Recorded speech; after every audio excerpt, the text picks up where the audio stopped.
were swinging. The world was swinging toward what we didn't know was going to be World War II. We thought there was going to be prosperity and happy days would go on, you know, ad infinitum. They didn't, of course. We're off to see the wizard, the wonderful Wizard of Oz. Here he is, the whiz of a whiz, if ever a whiz there was. What World's Fairs practiced, Hollywood perfected. After all, who knew more about castles in the air? That summer, it was a young Judy Garland playing a younger Dorothy in search of the Emerald City and its Wizard of Oz. Wonderful Wizard of Oz. Despite the dangers along the way. So, you won't take warning, eh? All the worse for you, then. I'll take care of you now instead of later. Ah. And it would take more than wishes to fight wickedness in, and especially out of, the movies. My power will be the greatest in Oz. And now, my beauty, something with poison in it, I think. With poison in it. Adolf Hitler was no make-believe villain. He was a fascist madman who meant to rule the world. Already he'd swallowed Czechoslovakia. He preached hate, and he found believers all over the world. This is Madison Square Garden in New York City, and these are Americans. Pro-Hitler, pro-Nazi, pro-fascism, anti-Semitic Americans.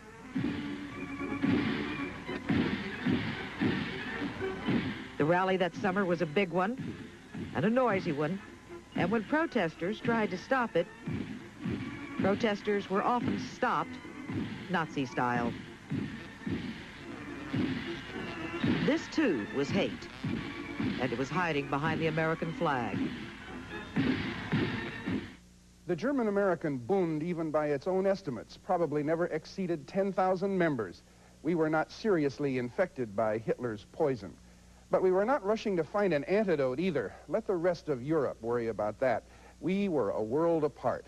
Fortress America was our castle in the air that summer. The great oceans were our moats. Isolation was beginning to chafe some of us, but for most of us, isolationism was a comfortable suit of armor. Come back to the summer of '39, when a flight to Europe was the ultimate in luxury, and a flight from Europe was a voyage of the damned. Welcome back to the summer of 1939. People are escaping Europe because a madman is on the loose. It's not very prudent to travel to Europe, but of course some people do. Before the summer of '39, you could only cross the Atlantic by steamship, leisurely, in comfort. But on June 28, 1939, Pan American's Dixie Clipper, carrying 22 passengers, took off from Baltimore and New York for Lisbon, the Azores, and Marseille. It was the first transatlantic paid passenger flight, and any resemblance between the Dixie Clipper and the luxury liner steamships was purely intentional. What a way to go. It was a first-class flying boat with food and a bar, and stewards who washed the dishes after every meal, dumping the dirty dishwater overboard. All the comforts of somebody's home. 'Twas luxurious. Round-trip tickets cost $750. The plane was made to land on water in 1939. There weren't that many airports. It took 3 days to fly to Marseille. And once in Europe, it would take blinders to ignore what the Nazis were doing to German Jews.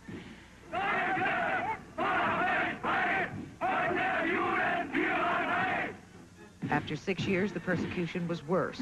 Jewish homes, businesses, and temples were destroyed. Possessions were confiscated. Legal rights were abolished. And already Jews were herded like cattle into concentration camps, where regularly they were beaten, starved, and worked to death.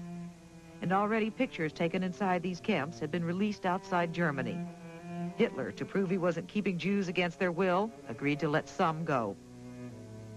On May 13th, the German liner St. Louis sailed from Hamburg with a cargo of 930 refugee Jews. They had the clothes on their backs, their luggage, and $4 apiece. And they had landing certificates, which would allow them to remain in Havana, Cuba. They did not know that the permits had been invalidated before they sailed. Ilsa Marcus and her family were passengers on the St. Louis.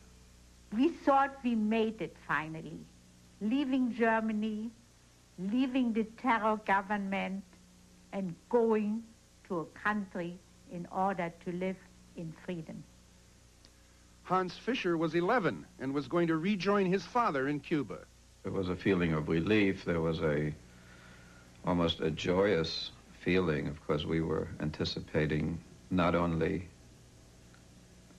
going to freedom, but seeing my father again after half a year's time. It was almost a festive atmosphere, really. Fischer's sister Ruth was also on board. She was 8. There was a certain amount of excitement, and we had a luxury cabin. You couldn't take money out of Germany, so you spent it. So you spent it on buying the best of what you could, and you spent it on the boat. We really were hopeful, and our strength, talking personally, was that the whole family was together. I was traveling with my parents, with my husband, and with my brother, the immediate family. We were all in a hopeful mood to get to a free country and to live a normal life again. The sympathetic captain insisted that his passengers be treated first class, not as refugees. They were served the best available food and wines. After all, they had paid $262 apiece for passage to Cuba. They had left persecution thousands of miles behind. Ahead were families, relatives, freedom.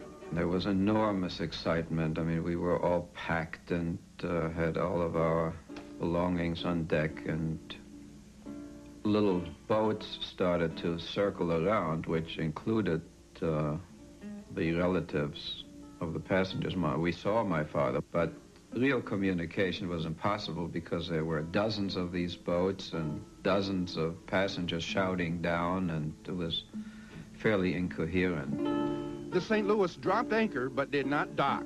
22 refugees who had had the money and foresight to obtain regular Cuban visas were allowed to leave the ship.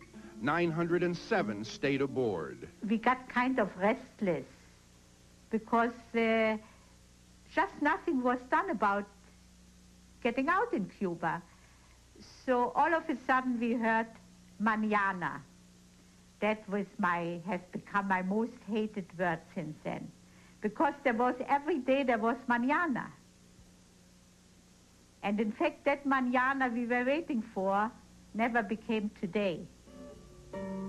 While the ship lay idle, anxiety grew to desperation. The refugees had paid at least $150 apiece for worthless landing permits. Corrupt Cuban officials wanted more money. Laura Yarblew worked in Havana for an international relief organization. I didn't feel that we, down in Havana, could handle the situation because it had become political. We were fully aware of the corruption that was going on. The Cuban government had not been in on the spoils, and the ante was being raised and raised and raised. The Joint Distribution Committee offered a $125,000 bond to assure Cuba that no refugee would become a welfare case. It was not enough. Boat just lifted anchor one moment and was gone. That was it.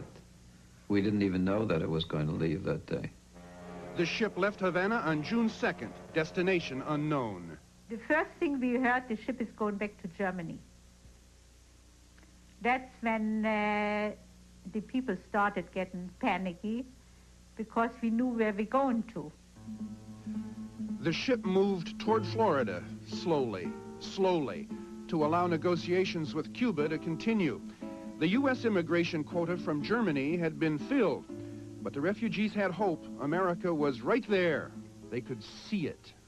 We were right off the coast. You could see the skyline. You could see buildings. We were that close. We used to sit and count the cars. And we were chased away. I still remember seeing Coast Guard vessels chasing the boat away. We saw the promised land and were not allowed to see it, to get in. On June 3rd, the State Department decided not to admit the refugees. Cables from the passengers to President Roosevelt went unanswered.